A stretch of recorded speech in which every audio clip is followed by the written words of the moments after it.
Whether you're a new real estate investor just taking down your first property or an experienced veteran with thousands of units under your belt, operating your multifamily deal is the make or break point for building wealth. Welcome to this Property Operations Miniseries, part of the Bulletproof Cashflow podcast. This miniseries is hosted by my friend Jack Petrick and, of course, by me, Agostino Pintus, the host of Bulletproof Cashflow. In this miniseries, we'll cover what you do after you take down that deal and what it's going to take to become a successful property owner that you want to be. So let's go ahead and get into the show. Hey guys, this is Agostino. I have my good friend Jack Petrick on here as well. So this is a mini series that we put together that focuses around operations. And Jack's a good friend of mine that has many years as first a home builder and now as a multifamily expert, right? So what he does now is he acquires these large multifamily deals, and he has put great teams together to not only operate the deal, but also keep them filled up, which is a real key when it comes to this business. I think that there's a big emphasis when it comes to buying the deal, and then everything's forgotten afterwards. And buying a deal is easy compared to running it. So I want to introduce you to Jack. So maybe Jack, throw out some information about yourself, and that way people get to know you. Awesome. So thank you very much. It's great to have the series today. So start off, I'll go back to high school, which was like 20 years ago. I didn't really know what I wanted to do. I read Rich Dad Poor Dad, and that real book was really helpful in changing my course and direction. I became a firefighter, but on my time off, my effort was spent in real estate. I initially had an interest in building custom homes. I had no background, no training, nobody in the family was in it. I literally went on Amazon and bought every book on how to build a house, how to wire a house, how to general contract a house, and self-taught myself by failing forward. One of the things that Robert Kiyosaki talked about was like, fear stops us from making mistakes, but mistakes are the only way we learn. So we just literally plowed forward, and every time a mistake was made, I figured out what went wrong and what we had to do to change it. So 2008, the house market blew up at that point. We started buying distressed single-family houses, and that's really where I learned the operational side of the business and rehabbing properties and running crews and property management, leasing, evictions, because I did it all myself. I did it wrong, and then I grew the business from there. So today we're at 645 units. That's singles, doubles, which is a small percentage of the portfolio, small office building, and the majority of the rest of it are apartments right now. Awesome. So part of what we're going to be talking about today is just around how to close your first multifamily deal and what you do afterwards, right? I mean, I think that is a key thing to do here, getting all that organization out of the way. So I can tell you that from an underwriting perspective, what you're doing is when you're first looking at that deal, you're going through your checklist, you're lining up the bank financing, you're lining up, you already have your management in place, you close the deal. Super. You sign the closing papers, everybody's excited, everybody pops champagne. Yep. Then what? Now what are you going to do? Now what happens, right? So we've talked about this, and there's so much content out there, how to raise money, how to find the deal, but there's not a lot of content. What do we do after the deal? Yeah, and honestly, I have respect for those that are running amazing seminars right now. There's not enough time to touch it. Like 3 days when most people have an event, it takes 3 days to cover what they cover. Operations could be 3 weeks after that. Yeah. And it's not necessary. If somebody isn't getting into a deal, they don't need to know operations. But if they don't know operations, they're not comfortable getting a deal. So it's like, the chicken or the egg at that point. Yeah, but you know what I also think is that many operators just hand it off to management, and that's a problem too. I mean, and I think that when you have a smaller deals especially, believe it or not, smaller deals are way more difficult than the big ones. The small deals, when I'm saying small, I'm saying your fourplexes, your 8s, your 12s, your 16, even up to 50 units.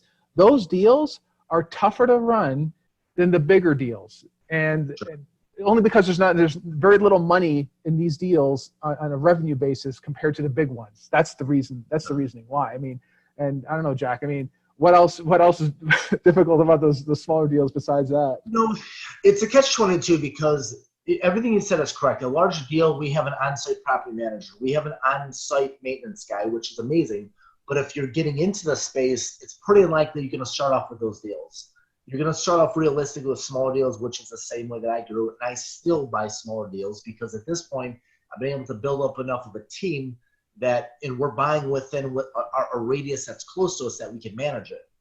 If I were to be looking at a 12-unit deal 3 hours away without a credible partner, I wouldn't touch it. If it's within my sphere of influence, it's not a problem. So it also comes down to how far are you away from that deal. So when we get a deal closed, we've put together a lot of checklists just from the trials and tribulations of doing it. There's a lot of things we'll do that are ongoing set specific tasks, and it's so critical that we document what's got to get done in a checklist format. That's the only way businesses run. That's how McDonald's runs. That's how Chick-fil-A runs, and so on and so forth. So there are things that are consistent with each closing. You know, we're going to create a letter to notify tenants. We're going to transfer utilities. You know, we're going to create a Google business listing. So there's going to a set amount of things that will be consistent for each property. A few other things that we'll do, which people don't talk about this, and this is critical. We will contact the police department and get a records request for the last year. Who are the problematic tenants?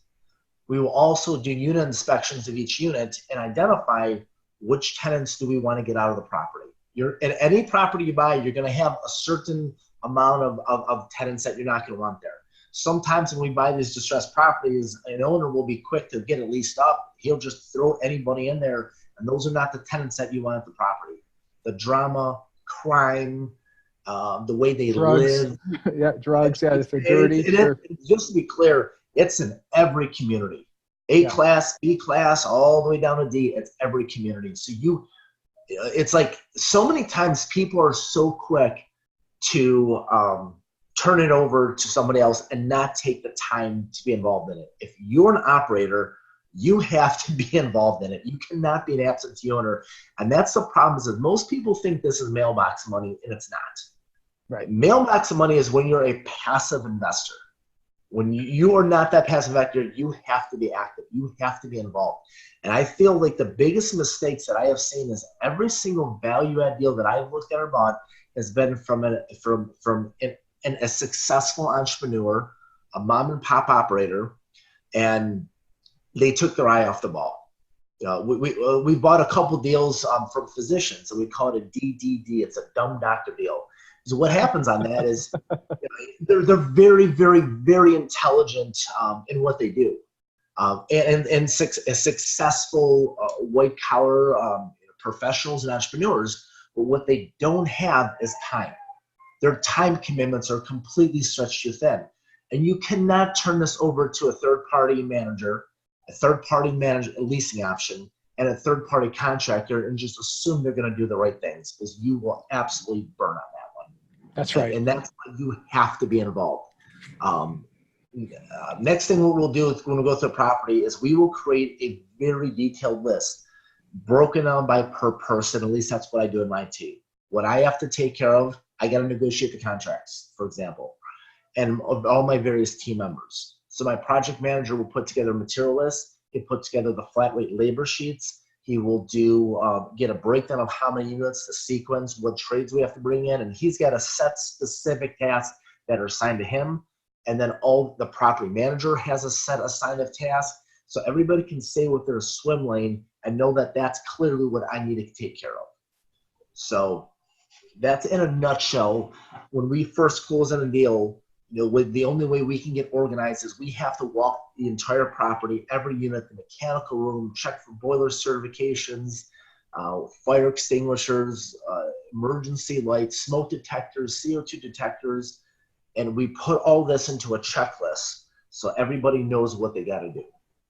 Yeah. So as you can see, guys, there's going to be a lot of stuff to cover here. This is only the first episode, but we're going to get into everything from how to hire a property manager to leasing, how to find contractors, for instance, how do you organize your materials, and how do you keep track of all that stuff too, and how do you keep it from shrinkage where drywall just walks off the job or something like that. Yeah. How do you raise property income? How do you reduce your expenses? I mean, we're going to be covering all these different things in this mini series. So we're super excited about it. So if you guys are listening, please rate the show. Let us know what you think about it. You can also go to bulletproofcashflow.com. There is a widget there. You can ask a question. So we'd love to hear some of your questions that you have out there. If we use your question on the air, we have a free gift for you. So please tune into the second episode, and we look forward to talking to you soon. Right, Jack? Absolutely. All right. All right, guys. I'll see you in the next one.